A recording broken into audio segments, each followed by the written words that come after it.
Al-mughalladhatu najasatul kalbi wal khinziri wa far'i ahadihima. Najis mughalladhah adalah najis anjing, babi dan keturunan daripada kedua binatang tersebut. Bila disebut najisnya itu, bukanlah najisnya itu saja. Bukan saja najis, bukan najis tai. Mohon maaf sebutan tu ya. Bukan najis anjing tu saja. Anjing tu seluruhnya menjadi najis mughalladhah. Badan dia, tulang dia, bulu dia, semua sekali itu termasuklah khinzir tu, termasuklah anjing pun sama juga. Dan apa-apa di antara keduanya, katalah anjing kahwin dengan kambing, jadinya kamjing. Kamjing itu juga hukumnya adalah mughalladhah. Kalau ada kamjing, terus tapi mari kita lihat muka surat 198, faedah. Keistimewaan anjing Ashabul Kahfi telah dinukilkan daripada para ulama bahawa semua anjing adalah najis kecuali anjing Ashabul Kahfi. Ia suci dan akan dimasukkan ke syurga. Itu saya sebut tadi, siapa yang ada kitab Kasyifatus Saja, banyak benda pelik-pelik dalam tu yang disebut faedah. Tu saya dalam kitab ni hairan juga saya tengok ada hikmah 10 sifat mulia yang ada pada anjing. Yang seharusnya dimiliki oleh orang yang beriman. Ana hairan ayat bila tengok dalam kitab ni, ana tak jumpa. Ana ambil daripada kitab ni. Tengok tuan-tuan muka surat 200. Lihat footnote di bawah tu. Lihat Kasyifatus Saja. Muka surat 72. Saya ambil ni daripada kitab tu berbahasa Arab. Allahu Akbar. Tapi saya tak mau baca lah. Benda ni tak apa nak penting sangat. Anjing tu jangan dipandang hina anjing itu. Kalau orang yang meninggal tanpa akidah, mohon maaf ya, sama dengan anjing tu. Cuma dia manusia sahaja, tu je bezanya. Sebab itu jangan tak mengaji sifat 20. Akidah mesti kemas. 10 sifat mulia yang ada pada anjing, yang kita harus ada juga sifat itu. Tapi not to be anjing. Jangan jadi anjing. Kan disebut al-hikmatu dhallatul mu'min. Al-hikmatu dhallatul mu'min. Hikmah tu, kebijaksanaan itu adalah barang yang orang mukmin telah hilang. Maka ambil dari mana pun, aina wajadtumuha, ambillah hikmah itu daripada mana pun kamu mendapatinya. Itu Nabi sebut, al-hikmatu dhallatul mu'min. Hikmah itu adalah benda yang orang mukmin dah hilang dah. Kat mana-mana kamu jumpa, maka ambillah dia, walaupun daripada gigi singa. Apa yang kita boleh pelajari daripada gigi singa tu? Saya bagi contoh. Ada seorang tabi'in, beliau ini kalau i'tikaf daripada maghrib sampai isyak, dia akan duduk tak bergerak-gerak. I'tikaf dan yang i'tikaf kita ni, sebelum ni i'tikaf, niat sekarang dulu, takut lupa, sayang. I'tikaf boleh dua, semalam kita ceritanya, dengan i'tikaf sunat, dengan i'tikaf wajib. Kalau saya dah i'tikaf wajib tadi tu, macam mana? Masuk saja kat depan pintu, terus niat, ya Allah, saya bernazar untuk beriktikaf selama mana saya duduk dalam masjid ini. Itu baru niat nazar. Bila duduk barulah niat i'tikaf. Nawaitu fardhal i'tikafi fi hadzal masjid lillahi ta'ala. Itu untuk saya, untuk tuan-tuan i'tikaf dulu. Kalau tak pandai yang tu, jangan buat i'tikaf sunat saja. Sudah? Baik. Dia i'tikaf masjid dengan isyak, tak bergerak-gerak. Lepas tu orang tanya beliau, ya Tuan Syekh, mohon maaf bertanya, khair, dari mana Tuan Syekh belajar i'tikaf maghrib sampai isyak tak bergerak-gerak? Kata beliau, saya belajar daripada kucing yang nak menangkap tikus. Kucing nak menangkap tikus. Kucing kalau nak tangkap tikus boleh bergerak-gerak tak? Mana boleh bergerak? Sampai tikus tu tengok, oh tiang ni kau nak. Terkam gitu. Boleh? Macam polis nak tangkap penjeraniah jugalah. Jangan sembunyi, jangan bergerak-gerak. Keluar penjara, hands up. Oh, Masya Allah. Move. One forward. Oh. Cerita apa zaman dulu tu? Cerita masa kecil tu. Polis kan? Sheriff Labor tu kan? Tak lah, ingat kaca. Sheriff Labor dulu tu. Masya Allah. Sheriff Labor. Cerita tu kerana terlalu masyhur sampai adik saya bungsu Kak Ajah dipanggil Lobo. Nama beliau bukan main sedap lagi, Muhammad Idris. Nama adik saya yang paling last tu Muhammad Idris. Orang panggil dia apa? Lobo. Kenapa Lobo?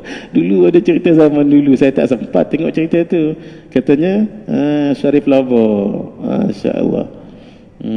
Dahulu Nabi pernah tengok Sayyidina Abu Hurairah, dalam poket ada anak-anak kucing. Lalu Nabi pun kata, kamu suka anak-anak kucing? Naam ya Rasulullah. Kamu daripada sekarang, kata Nabi, Abu Hurairah, bapa kepada anak-anak kucing. Nah, maksudnya itu namanya apa tadi semalam kita cerita? Kunyah. Nah, kalau laqab itu gelaran, laqab tu gelaran. Kalau Imam Nawawi semalam kita kata kunyahnya Abu Zakaria. Gelarannya apa? Laqabnya apa? Muhyiddin, yang menghidupkan agama. Tapi beliau marah-marah, tak mahu beliau. Dia kata, siapa panggil saya Muhyiddin, saya akan persoalkan dia di akhirat esok. Maksudnya dia tak nak diangkat-angkat. Kan? Itulah baru nama ulama Rabbani. Dia tak nak diangkat-angkat orang. Dia marah lagi kan ada. Tapi ulama lain angkat juga beliau. Sebab memang layak Muhyiddin. Umur muda 45 tahun, tak sempat kahwin. Tapi Masya Allah, ilmunya ya Allah. Sampai sekarang kita baca, Masya Allah, rahimahullahu rahmatan wasi'ah. Bismillahirrahmanirrahim. Terus pengertian najis mukhaffafah. 201 wal mukhaffafatu baulus sabiyyi alladhi lam yat'im ghairal laban wa lam yablughil haulain. Pukul 10.30 kita berhenti sekejap. Pukul 10.30. Boleh? Ke 10.45? 10.30. Baik, 10.30. Kita sebab sejuk-sejuk macam ni takut ada yang nak masuk tandas dan sebagainya. Terus, najis mukhaffafah adalah air kencing bayi lelaki yang belum makan kecuali susu ibu dan belum berumur 2 tahun. Syaratnya apa tadi? 1, mesti air kencing. Kalau tahi, mohon maafnya, itu jatuh kepada najis apa? Mutawassitah. Nak tahu senang saja. Tahu dulu najis mughalladhah, mukhaffafah, lain daripada tu mutawassitah lah tu. Terus satu, yang kedua, mesti bayi lelaki. Kalau bayi perempuan, mutawassitah. Mesti dia belum makan kecuali susu ibu. Kalau dia dah makan lem chop, itu najis mutawassitah itu tu. Dan belum berumur 2 tahun. 2 tahun apa ni? Dhabit 2 tahun hijrah. Ingat semalam, 1 tahun Masehi sama dengan 360 hari. 1 tahun hijrah sama dengan 354 hari, 8 jam 8 minit. Dhabit kan begitu. Belum 2 tahun. Terus pengertian najis mutawassitah, pertengahan. Wal mutawassitatu sairun najasat. Najis mutawassitah adalah semua najis selain najis mughalazah dan najis mukhaffafah. Kalau ditanya orang, najis apa yang paling banyak? Najis mutawassitah. Terus banyak. Cuba tengok, banyak saya buat dhabit najis mutawassitah tu, panjang. 202, 203, 204, 205, panjang sebab ni memang perbahasan. Lagi 205, sudah. Baik. Ada orang tanya, apa dia contoh najis mughalladhah? Orang ni dia tak pandai, dia tak belajar najis. Cuma dia ingat najis mughalladhah najis berat, najis mutawassitah najis ringan, najis mutawassitah najis pertengahan. Dia tak pernah belajar najis-najis ni. Jadi orang tanya, apa contoh najis mughalladhah? Dia duk ingat apa yang paling berat. Gajah. Najis mughalladhah, tahi gajah, dia kata. Walhal najis mughalladhah tu hanya untuk apa? Hanya untuk anjing dan babi saja. Dia duk ingat berat mesti gajah. Nama pun nak kena. Najis mughalladhah, tahi gajah. Allahu Akbar. Ingat tak cerita budak di sekolah tadika? Ingat tak? Tak ingat? Budak sekolah tadika, cikgu dia nak mengajar tak boleh serius sangat. Jadi cikgu pun buat main-main gitulah. Cikgu tanya, ini tak masuk dalam najis ni cerita kita ni lah. Tak termasuk dalam kategori najis ni, saja-saja je ni. Cikgu tadika tu tanya, apakah binatang yang mula dengan huruf G? Agak-agak apa jawapan dia? Gajah. Semua orang tahu sebab gajah ni agak besar kan. Baik, kelas hari ni memang cerita bab binatang je. Jadi cikgu tanya lagi, apa binatang mula dengan huruf D? Tadi huruf apa? G kan? Budak lain semua tak jawab. Budak ni jawab. Dia paling montel sekali. Dia pun jawab apa? 2 ekor gajah. Cikgu tadi inginkan jawapan D tu dolphin ke ataupun donkey ke. 2 ekor gajah. Cikgu dah mula macam nak dipermainkan. Cikgu kata, hang naik atas kerusi. Tapi cikgu tu kontrol sebenarnya, dia marah tu. Kamu naik atas kerusi, dia mula nak marah ni, nak mempermainkan saya apa ni. Apa binatang mula dengan huruf M? Budak-budak tadika psycho, bila tengok kawan naik atas kerusi tak berani jawab, takut salah naik atas meja nanti kan. Semua senyap. Akhirnya dia jawab. Dia memang berani budak ni. Soalan tadi, apakah binatang mula dengan huruf M? Dia pun jawab, mungkin gajah.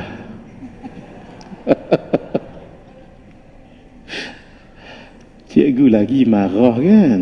Ya Allah, cikgu ni dah tak boleh tahan dah. Hang ni kamu Zaid hang pergi keluar. Allah, kesian tengok budak tu. Janganlah marah-marah macam tu kan. Kamu pergi keluar. Sekarang juga kamu pergi keluar. La pergi keluar. Ni cikgu orang sebelah utara kan. La pergi keluar. Sian tengok budak tu. Bawa lah beg dia berat kat sini. Dia pun je dia keluar. Tapi pintu kelas tu tak bertutup. Dia macam sliding door gitulah kan. Dia tunggulah kat depan tu, kesian tengok. Cikgu ni pula suka jenis tanya lagi cikgu ni.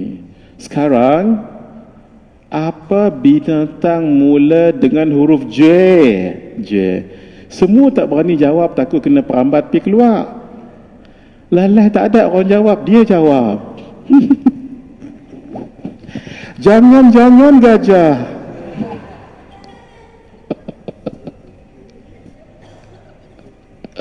Gurau-gurau ya. Dah, mungkin rumah dia paling banyak tengok gajah. Budak tadika, manalah dia tahu. Jangan gajah. Ya Allah, kali ni cikgu tak boleh nak tahan. Cikgu pun pergi kat depan tu, tutup pintu ya. Tutup pintu, semua tutup. Dah tak ada kat situ, alhamdulillah, sebab dia bijak sangat. Jawapan semua gajah. Last cikgu pun tengok jam, anak-anak murid alang-alang beberapa minit lagi soalan ni last untuk dijawab. Tapi kali ni cikgu ni bijak. Dia tak nak kuat suara, takut dia tu jawab lagi. Sambil-sambil dia bertanya, apakah binatang yang mula? Dia mula ditutup, takut dia dengar. Yang mula dengan huruf K. Sambil-sambil dia bunyi K, dia tulis K. Supaya jangan didengar oleh kat sana tu. Apakah binatang yang mula dengan huruf K? Seorang tak jawab. Tiba-tiba ada suara kat luar. Confirm gajah. Saja-saja je ni. Jangan bubuh, Ustaz, cerita ni kat najis mana ni? Tak ada, itu saja untuk tu je. Cerita budak-budak ya. Masya Allah. Baik, bismillahirrahmanirrahim.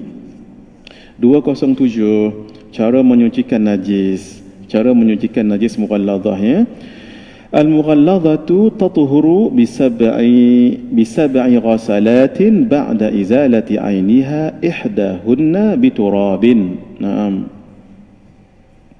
Betul?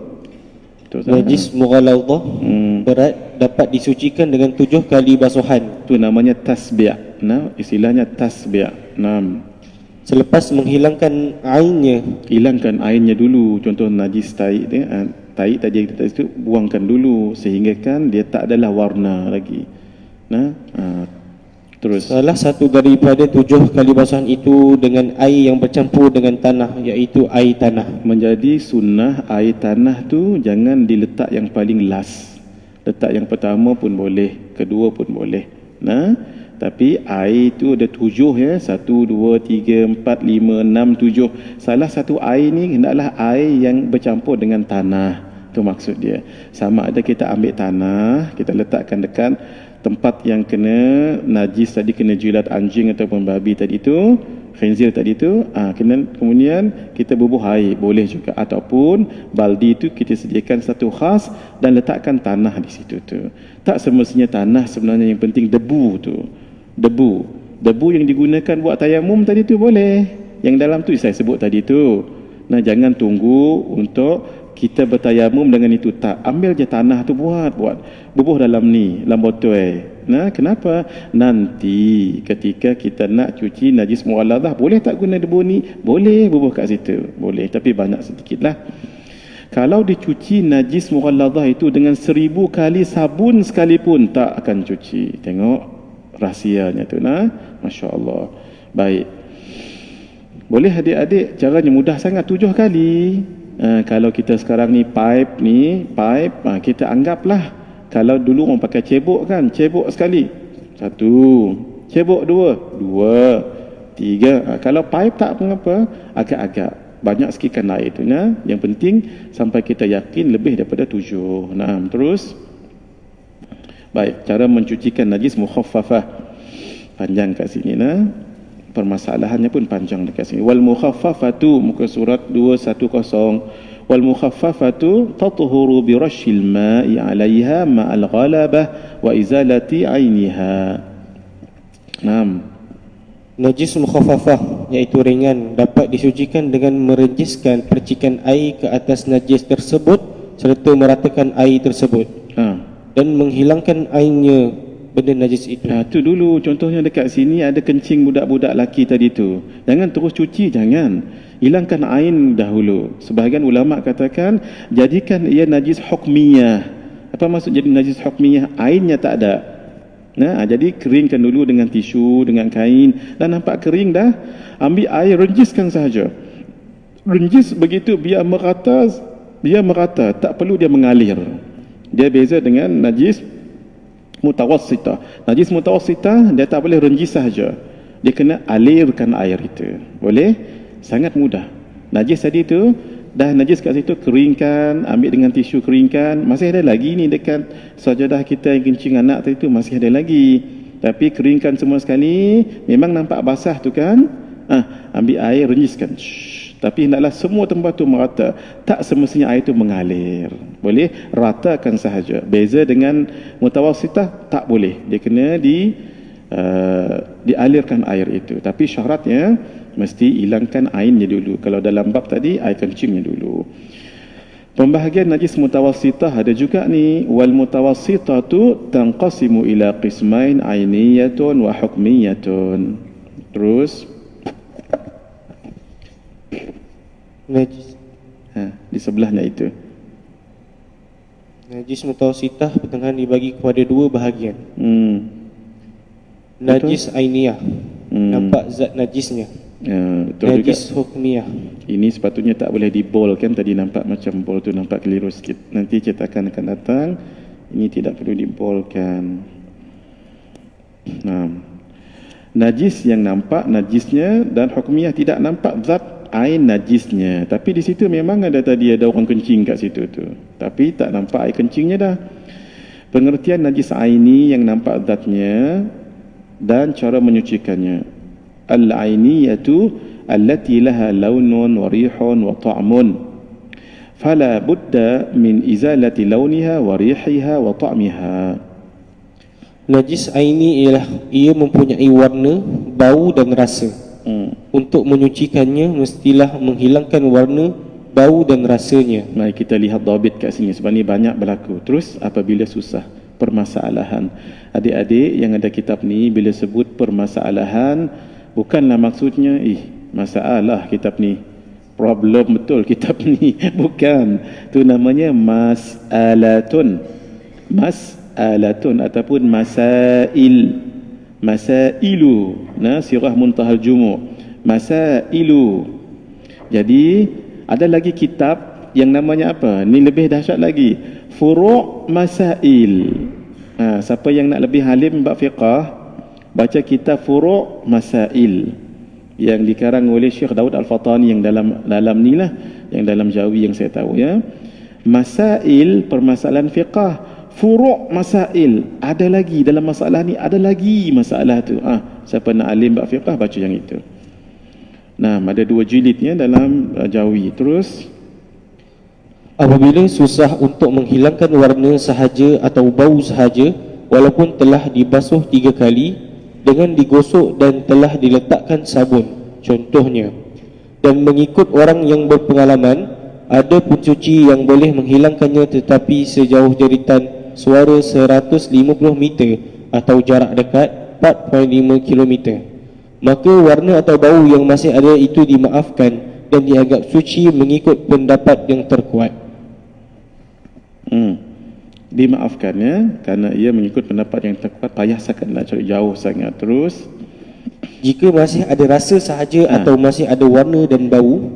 Tadi ada warna dan bau sahaja kan, ini ada rasa sahaja. Oh, daqiq ni, Masya Allah. Ia masih belum suci. Jika terpaksa memotong untuk menghilangkannya atau susah mencari pencucinya, dimaafkan. Jika mampu, wajib dihilangkan. Walau bagaimanapun solat yang ditunaikan dengan najis dalam keadaan ini tidak perlu diulang. Sebab payah sangat, Masya Allah. Terus jika setelah najis dihilangkan tetapi masih ada bau sabun, ia sudah memadai mengikut Imam At-Tablawi. Imam Ar-Ramli mengatakan belum suci sehingga hilang bau sabun tersebut. Imam Ar-Ramli maksudnya Ar-Ramli As-Saghir. Beliau ada kitab apa semalam kita cerita? Nihayatul Muhtaj, syarah kepada kitab Minhaj. Kalau Imam Ibn Hajar Al-Haytami, nama kitabnya Tuhfatul Muhtaj. Dua ni selalu bertak satu pendapat. Fuqaha masing-masing, itu menunjukkan hebatnya dua-dua. Kita jangan bila ada ulama khilaf ikut saja. Jangan saya tak setujulah dengan pendapat Imam Syafi'i. Allah, nak tergelak pun ada kalau kita dengar orang kata macam ni. Saya tak berapa setuju dengan pendapat Imam Syafi'i. Allah, suluh dululah muka tu. Kalau tak setuju dengan Haji PE tak apa. Ni Imam Syafi'i. Siapa Imam Syafi'i? Banding dengan kita. Kata guru kami Syekh Nuruddin, ujung kuku Imam Syafi'i ni tak terlawan. Kenapa? Siapa di antara kita ni khatam Quran every day? Siapa? 30 juzuk. Imam Syafi'i, ketika aku membuka suratul Fatihah, aku tidak akan berhenti sehingga suratun Nas. Apa maksudnya ni? 30 juzuk. Kita pula, tidaklah aku membuka suratul Fatihah. Dia rasa macam kemas ya. Melainkan saya akan berhenti di suratul Fatihah. Ingat surah apa tadi? Imam Syafi'i, suratul Fatihah sampai suratul An-Nas. Itu di luar Ramadan. Dalam kitab Lataiful Ma'arif karangan Al-Imam Ibn Rajab Al-Hambali, Imam Syafi'i khatam Quran 60 kali khatam fi Ramadan, fi ghairi salah, lain daripada salat, dalam sembahyang lain lagi, Allahu Akbar. Imam Abu Hanifah An-Nu'man, Imam Abu Hanifah, beliau pernah masuk ke Kaabah dan beliau solat 2 rakaat. 1 rakaat beliau solat, beliau menumpukan beratnya di sebelah kaki kanannya, maksudnya macam ni. Satu ketika beliau tumpukan beratnya sebelah kaki kirinya, 2 rakaat. Tahu kenapa? Sebab beliau khatam Quran 15 juzuk pada rakaat yang pertama. Rakaat yang kedua beliau khatam Quran 15 juzuk rakaat yang kedua. 2 rakaat for the entire Al-Quran, 30 juzuk entirely in only 2 rakaat prayers. Can you imagine that? Ketika di akhir hayat beliau, disebut di dalam kitab Al-Khairatul Hisan fi Manaqib Al-Imam Abi Hanifah An-Nu'man, karangan Al-Imam Ibn Hajar Al-Haytami. Adik-adik ingatnya, ada 2 Ibn Hajar. Satu Ibn Hajar Al-Asqalani, itu sahib Fathul Bari, yang menulis kitab Fathul Bari. Ibn Hajar ni adik-adik ambil panduan, sebab beliau memang ada pengalaman. Apa? Masa kecil beliau agak lambat sikit nak menangkap pelajaran. Nah, orang Kedah kata benok ni dia otak dia, kalau orang kampung kami kata blunt. Tak blunt, tumpui. Dia tumpui, blunt. Akhirnya masa kecil dia mengaji tak macam orang lain lah. Orang lain cepat menghafaz, beliau lambat nak hafaz. Akhirnya dia macam kecewa lah. Akhirnya dia bawa diri dia pergi ke satu gua. Dalam gua tu dia menyendiri kat situ sebab hujan kat luar. Habis hujan beliau pun dengar ada bunyi tik tik tik tik. Beliau pun cari kat mana bunyi ni nah. Rupa-rupanya dia tengok ada air yang menitik ke bawah dan kena pada batu. Batu tu melekuk batu tu. Dia pun berfikir, ya Allah, batu yang keras, air yang lembut, tapi sentiasa jadi lekuk. Tu yang peribahasa tu. Batu yang keras boleh melekuk kerana air. Macam mana peribahasa Melayu tu? Batu yang keras tu tadi melekuk kerana air yang berterusan. Tak sedap peribahasa tu. Macam mana? Ini kan batu, macam mana? Whatever, yang penting macam tu. Dia pun tengok, daripada situ dia pun tahu, ya Allah, ini kan pula manusia boleh boleh diatur. Sebab itulah dia akhirnya orang panggil Ibnu Hajar. Bukan nama beliau Ibnu Hajar, kerana beliau belajar daripada peristiwa batu yang lekuk tadi tu, maka orang panggil beliau Ibnu Hajar, anak batu. Hajar tu maksudnya apa? Batu. Bukan Hajar yang semalam kita cerita tu, bukan ya. Bukan Siti Hajar, ini Hajar. Sebab tu orang panggil beliau Ibnu Hajar, anak batu. Tu ceritanya. Baik. Yang kita cerita kat sini ni adalah Ibnu Hajar Al-Haytami, bukan Al-Asqalani. Naam. Kat mana kita tadi? Baik. Ni dalam Al-Imam Syekh Ramli tadi tu. Baik, terus. Pengertian najis hukmiyah, tidak nampak najis zat najisnya. Wal hukmiyatu allati la lawna wa la riha wa la ta'ma laha yakfika jaryul ma'i 'alayha. Terus, najis hukmiyah ialah ia tidak mempunyai warna, bau dan rasa. Untuk menyucikannya cukuplah kamu mengalirkan air ke tempat najis tersebut. Alirkan, jangan renjiskan. Kalau renjiskan tadi najis mukhaffafah. Satu lagi najis mukhaffafah, dia ada bau, rasa dan warnanya. Baik, bismillahirrahmanirrahim. Darah haid dan darah nifas. 15 minit kita berhenti insya-Allah. Faslun 214. Aqallul haidhi yawmun wa laylatun wa ghalibuhu sittun aw sab'un wa aktharuhu 15 yawman bilayaliha. Paling sedikit tempoh darah haid keluar ialah sehari semalam. Kebiasaannya 24 jam lah. Ni boleh tanya dengan muslimat tahu babak jam ni. muslimat wajib belajar.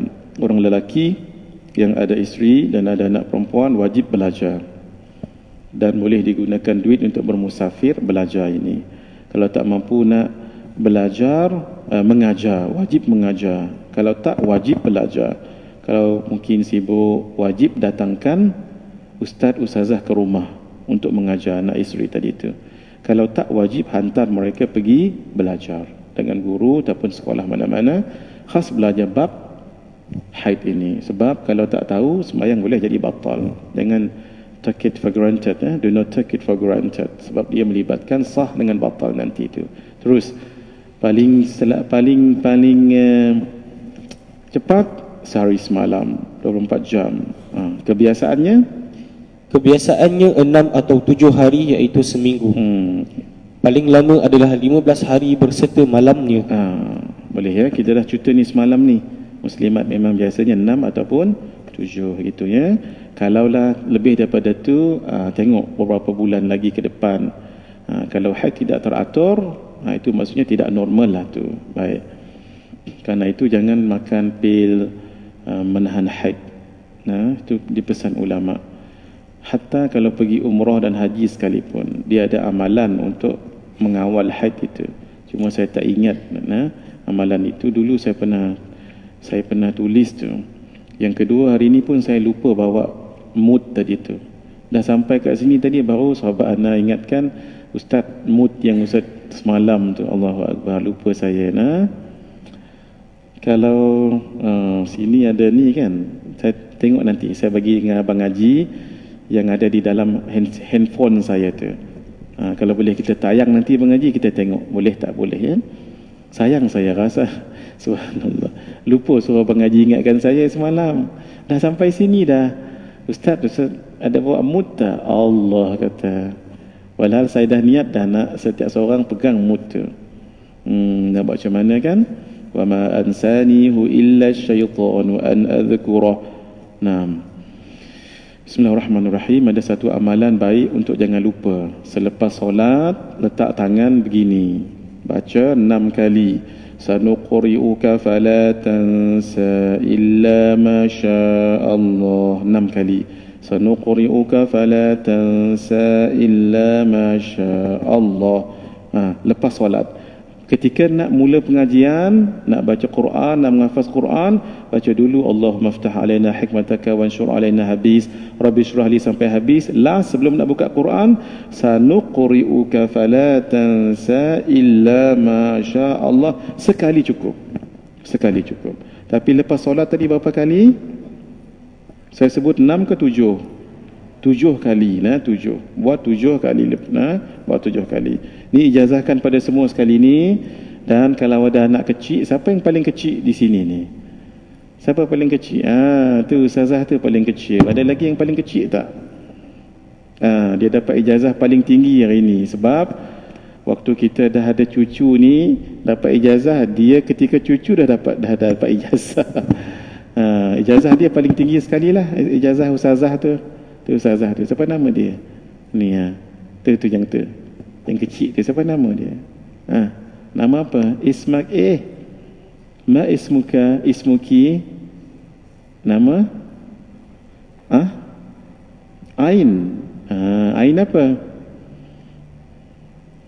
Al-ismu yadullu ala al-musamma ya. Ain apa? Ain tak tahu? Ain mardiyah.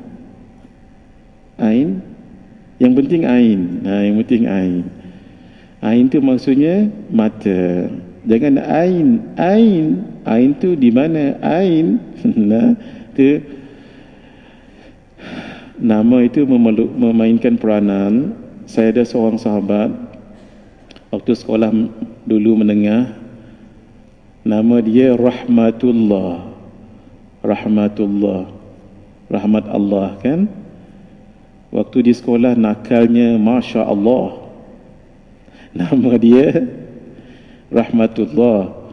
Waktu di sekolah dia nakal sungguh, Masya Allah nakalnya tu.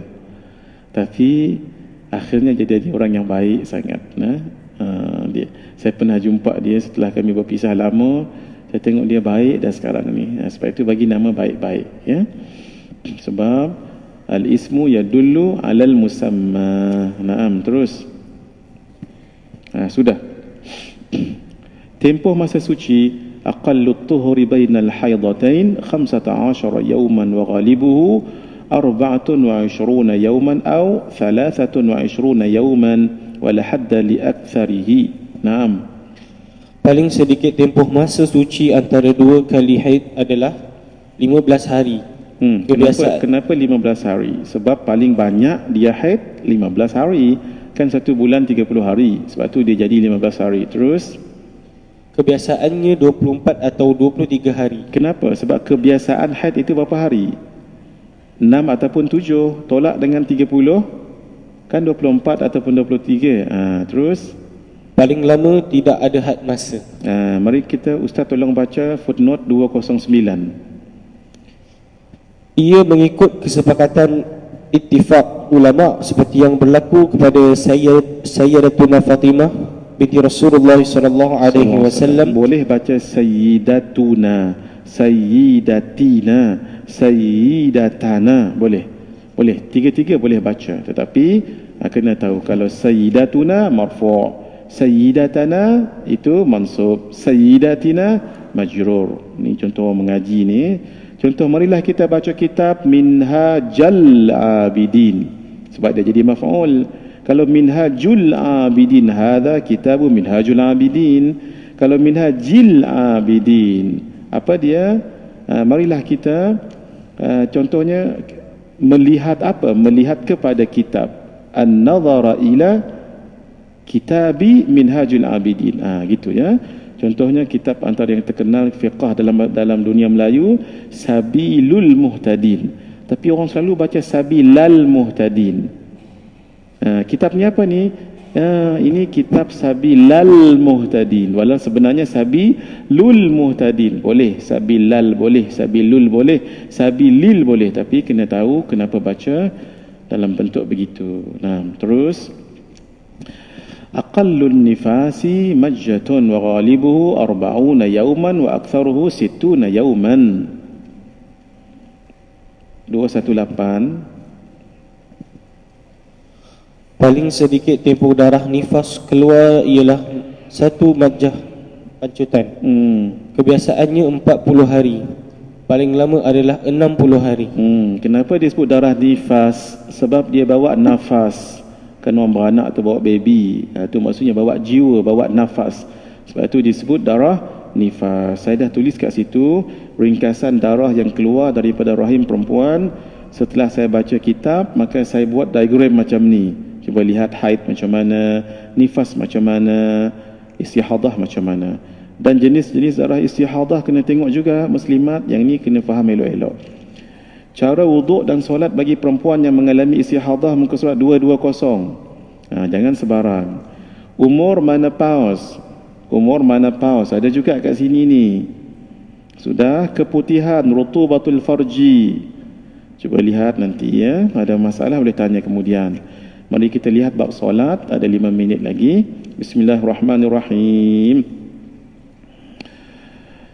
Bab kedua solat. Kitabus salah. Baik, mari kita lihat muka surat 228. Ka'udzuran salat faslun a'dzarus salati ithnan an-naum wan nisyan. Keuzuran untuk salat kerana 2 sebab. Uzur di sini bukan tidak solat, tapi solat dilambatkan sedikit. Bukan saya tidur tak perlu solat, jangan. Solat boleh lambat kerana 2 uzur ni. Satu, yang pertama tidur. Yang kedua lupa. Mari kita lihat tanbih 229. Saya hairan juga tengok dalam kitab Kasyifatus Saja tu. Saya kata banyak benda pelik-pelik saya jumpa. Dulu Mak Ajah ada tak? Siapa yang tahu ya? Bang Haji ingat tak? Mak saya lah. dia sangat pantang kalau kami sapu sampah waktu malam kat rumah. Nah, ataupun potong kuku waktu malam. Ataupun minum dengan gelas yang apa tu ni, sumbing. Nah, ataupun menulis dengan pensel yang patah-patah. Ataupun bersikat rambut dengan gigi sikat yang patah. Saya pun hairan, saya cuba cari dalam kitab tak jumpa lah. Bila saya baca kitab Kasyifatus Sajjah, saya jumpa benda ni. Ni Kak Ajah, muka surat 229 ni. Saya cuba cari di internet, mungkin ada orang yang dah terjemahkan. Tak ada. Ini terjemah asli daripada saya ni. Cuba kita lihat. Sebab tu kitab ni siapa yang beli tak rugi, hadirin. Kitab ni macam-macam ada dalam kitab ni. Bukan saya nak suruh beli, tak. Tapi saya nak tuan-tuan tahu benda-benda yang jarang kita tahu daripada ulama'-ulama'. Contohnya kalau orang meninggal dunia, kita biasa baca surah apa? Yasin kan? Jarang kita baca surah Ar-Ra'du. Walau surah Ar-Ra'du itu memudahkan mayat itu rohnya keluar mudah. Jadi macam mana? Ada yang baca Yasin, ada yang baca Ar-Ra'du. Begitu nah. Masya Allah. Kan hujung-hujung minggu sebegini ni, ramai orang datang kat rumah kan. Dia ada amalan supaya masakan kita tu cukup. Jangan risau walaupun ramai orang datang. Ada dalam buku ni. Ada sampai masa nanti saya tunjukkan. Memang buku ni banyak dia punya faedah fawaid yang jarang. Mari kita baca dulu apa yang disebut oleh orang-orang tua kita dahulu, ada asasnya. Tanbih, fadal Ustaz, tanbih. Perkara-perkara yang menyebabkan kefakiran. Imam As-Suwaifi berkata, antara perkara yang boleh menyebabkan kefakiran termasuklah banyak tidur. Baik, kefakiran maksudnya apa? Kemiskinan. Satu, banyak tidur. Kalau banyak tidur tak banyak bekerja. Terus tidur telanjang. Makan dalam keadaan belum mandi, hadas besar. Tidak mengambil berat apabila makanan jatuh. Makanan jatuh ambil, hadirin. Kecuali yang dah jatuh kat najis, jangan diambil lah. Tengah-tengah makan tu kan jatuh, ambil. Terus membakar kulit bawang merah dan kulit bawang putih. Menyapu dalam rumah pada waktu malam. Meninggalkan sampah di dalam rumah. Kadang-kadang kita begini, kita suka ikat sampah tu, betul tak Mak Azhar, Kak Azhar? Simpan sampah dalam rumah, esok baru dibuangkan. From now on and onwards, never do it again. Jangan buat lagi. Macam mana? Suruhlah Abang Haji. Abang Haji ada sampah kat dapur tu, Abang Haji buang dulu. Buang kat mana? Jangan buang dalam tong sampah dalam rumah, jangan. Buang di luar rumah. Kan ada tong sampah kita tu. Kalau tak, takut mewarisi kemiskinan. Terus berjalan di hadapan para masyayikh. Masyayikh maksudnya syekh kat sini, melintas kat situ. Kalau kita dah hujung kat sana tak apa, dah jauh sana tak apa itu sebagai satu adab. Kami diajar adab hatta kalau tuan syekh sedang naik kenderaan, kita nak melintas ni, kita tunggu kat sini dulu, syekh berjalan di sini dulu. Adab tu, siapa yang jaga adab, insya-Allah ilmu dia pekat. Air ni, kalau air ni air orange, saya akan minum air ni untuk seorang diri sahaja, sebab dia air. Tapi kalau air orange ni pati, bubuh tempat lain 100 orang boleh minum air ni. Macam mana adik-adik nakkan supaya air ni jadi pati? Satu je guru kami ajar, Syekh Nuruddin kita ajar, jaga adab. InsyaAllah, walaupun mungkin kita lambat sikit nak mendapat pelajaran, kalau kita jaga adab, dia mahal, harganya tu mahal. Nanti kalau kesempatan saya cerita sedikit apa dia antara adab tu. Baik, terus memanggil kedua orang tua dengan nama mereka. Allah, nama pok dia dipanggil Ya Umar. Apa? Pam. Memang patutlah. Adakah dia patut panggil nama pok dia Umar? Terus mencuci tangan dengan tanah. Allahu Akbar. Meringan-ringankan solat. Dia solat juga, tapi last waktu dan laju-laju betul dia solat. Antara dua iklan tu dapat dia khatam solat.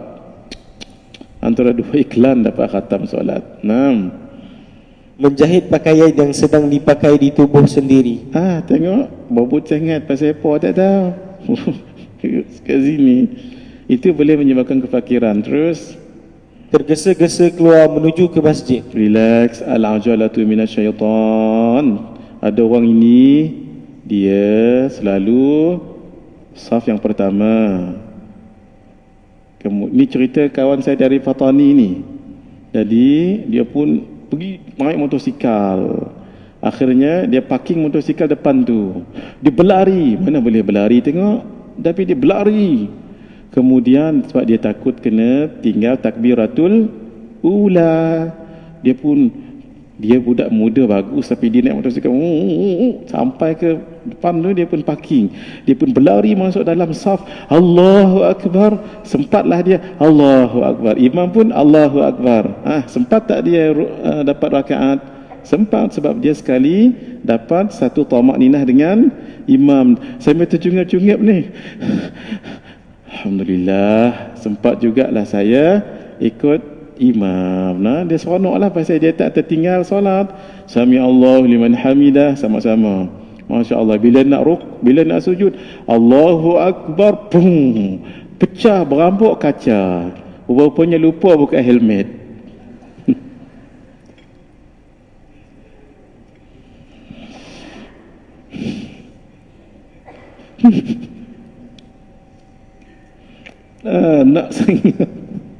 Nak sangat dia tu kan Nabi sebut al-ajalatu minasyaitan wa ta'anni minar rahman.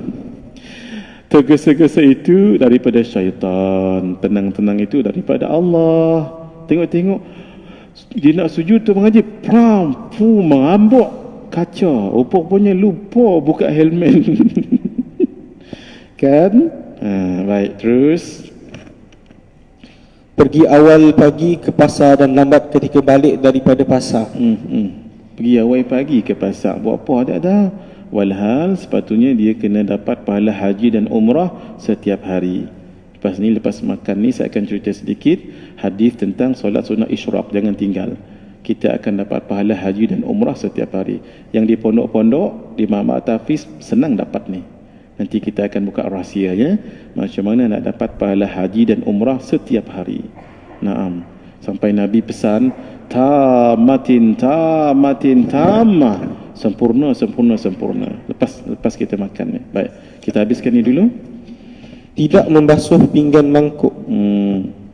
Membeli roti yang terpotong daripada orang fakir yang meminta. Memadam api dengan meniup. Tidak. Terus menulis dengan pen yang makud. Bersikat dengan sikat rambut yang patah. Tidak mendoakan kedua orang tua. Adik-adik jangan tak doa. Macam mana cara nak doa yang kita dah bagikan semalam tu. Terus memakai serban ta'amum duduk dan memakai seluar berdiri. Pakai serban berdiri, pakai seluar duduk, jangan terbalik. Terus bakhil dengan harta yang dimiliki. Loket takdir dalam memberi nafkah kepada isteri atau keluarga dan boros. Dia dengan keluarga dia bukan main lagi payah, tapi dengan dia orang luar dia boros-boros dia. Jadi terbalik ya. Baik, bismillahirrahmanirrahim.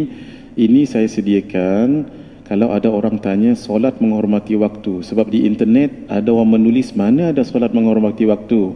Kita kata ada, rujuk di dalam kitab Majmu' Syarah Muhadzab muka surat 230 ni untuk asatizah kalau nak jawab nanti. Sebab ada sebahagian orang bersungguh-sungguh kata mana ada solat menghormati waktu.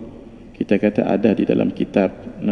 Kemudian qada' solat, ada yang kata tak perlu qada' solat. Kita kata perlu qada' solat. Jawapan dia 230, dia 31, 32, 233, 234. Baik. Syarat sah solat nanti kita sambung selepas kita minum nanti insya-Allah. Kita berehat sampai pukul 11 ya. InsyaAllah kita baca lepas ini lebih laju dan kita tengok apakah kita sempat ataupun tidak. Yang penting kita nak khatam sampai puasa. Adapun umrah dengan haji itu adalah tambahan daripada ulama. Asal kitab yang Safinatun Najah tidak ada perbahasan haji tadi itulah. Ini kita tengok nanti kemudian. Hadza wa billahi taufiq wal hidayah. Wassalamualaikum warahmatullahi wabarakatuh.